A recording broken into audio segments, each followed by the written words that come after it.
guess what? I can be believing and I can be speaking. But if I'm not acting, my faith is dead. That's what the Word of God says. Watch this. Faith lays hold of the promise, and obedient action carries you into the experience of it.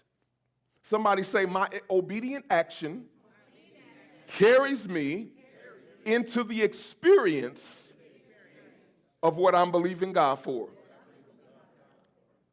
You see, everything that you're believing God for, He has an action, a corresponding action that you've got to take. Now, typically, the action is in Scripture. But there may be other things that He breathes on and gives you a rhema word about. You hear what I'm saying?